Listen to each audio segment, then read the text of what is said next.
Hi hello welcome to my channel unique fashion by Malathi. అందరూ ఎలా ఉన్నారండి? నేనైతే చాలా బాగున్నాను. ఇవాళ మన వీడియో వచ్చేసి butter non with paneer curry అండి.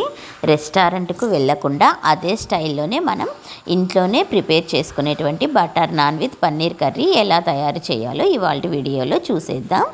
మనం ఎప్పుడైనా స్పెషల్ డేస్లో కానీ ఎవరైనా ఇంటికి గెస్ట్లు వచ్చినప్పుడు స్పెషల్గా చేయాలన్నా ఈ రెసిపీ తప్పకుండా ట్రై చేయండి. ఇంట్లోనే హైజీనిక్గా ఎలా తయారు చేసుకోవాలో ఇవాళ వీడియోలో చూసేద్దాం. ముందుగా ఒక గిన్నె తీసుకొని ఇందులో నేనైతే ఒక 1/2 kg మైదా వేసుకున్నానండి. ఇందులోనే ఒక 1/4 స్పూన్ సోడా పొడి, ఒక 1/2 స్పూన్ బేకింగ్ పౌడర్ వేసుకోండి. నాతో బేకింగ్ పౌడర్ లేనందువల్ల నేను ఒక ఈనో ప్యాకెట్ వేసుకున్నాను. అలాగే రుచికి సరిపడా సాల్టు, ఒక 100 ml పెరుగు కూడా వేసుకొని పిండిని చాలా స్మూత్గా నాదుకోండి. పెరుగు, ఈనో, సోడా వల్ల మన నాన్ అన్నది చాలా పొంగుతూ స్మూత్గా వస్తాయన్నమాట. చూస్తున్నారు కదండి, ఇలా నాదుకోండి. తగినన్ని వాటర్ని కూడా యాడ్ చేసుకొని మన మైదా పిండిని ఇలా చపాతీ పిండి కంటే కూడా ఇంకొంచెం స్మూత్గా నాదుకోండి. ఇప్పుడు పైన మరి కొంచెం ఆయిల్ వేసుకొని పిండిని మరొక 5 నిమిషాల పాటు నీడ్ చేసుకోండి. చూస్తున్నారు కదండి, మన చపాతీ పిండి కంటే కూడా మైదా పిండి ఇంకొంచెం స్మూత్గా నాదుకొని ఈ పిండిని ఒక 30 minutes to 1 hour మూత పెట్టేసి రెస్ట్ ఇచ్చేసేయండి. ఈలోపు మనం ఒక కడాయి పెట్టుకొని ఇందులో కొద్దిగా ఆయిల్ వేసుకొని కొన్ని మసాలా దినుసులు వేసుకోండి.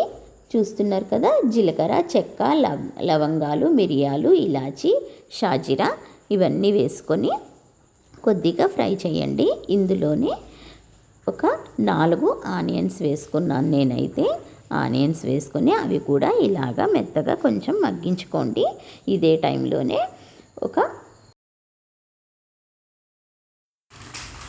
4 టమోటాస్ కూడా యాడ్ చేసుకొని మెత్తగా మగ్గించుకోండి. ఇందులోనే ఒక 10 కాజు పీసులు, కొద్దిగా అల్లం వెల్లుల్లి పేస్ట్ అన్నీ వేసి మెత్తగా మగ్గించుకోండి. సిమ్లోనే పెట్టి మగ్గించండి.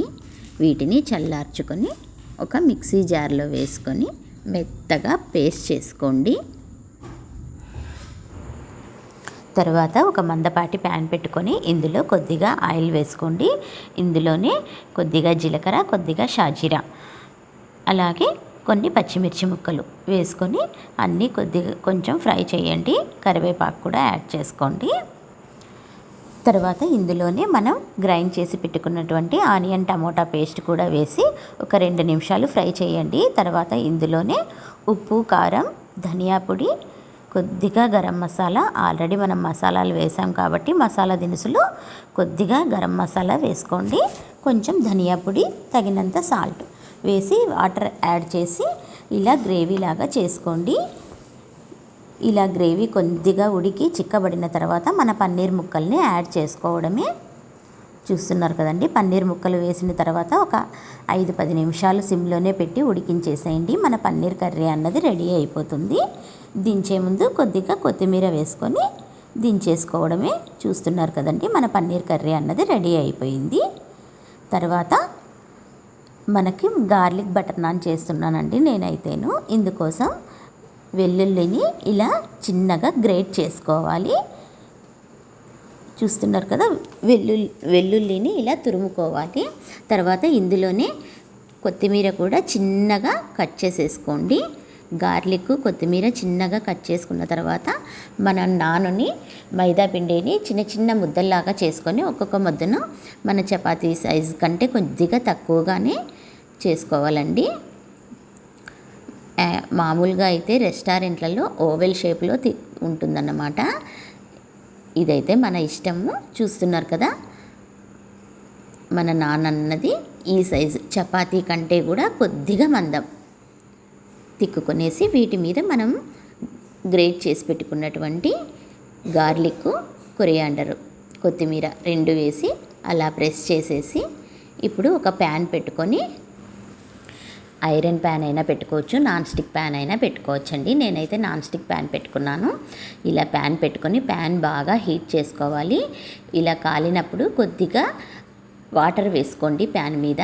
అలా వాటర్ ప్యాన్ మీద ఉన్నప్పుడే మనం చేసుకున్నటువంటి ఈ రోటీని ఇలా ప్యాన్ మీద వేసి కాల్చండి. చూస్తున్నారు కదా, ఇలా కాలేటప్పుడు అలా పొంగుతూ వస్తుంది.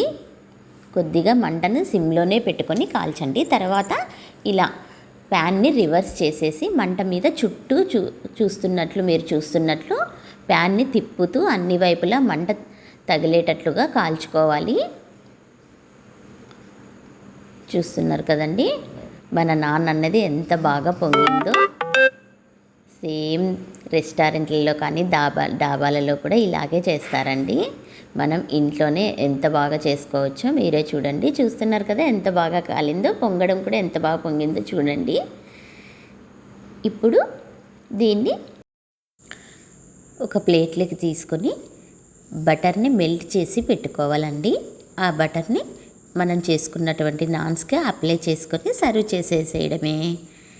ఇంతే.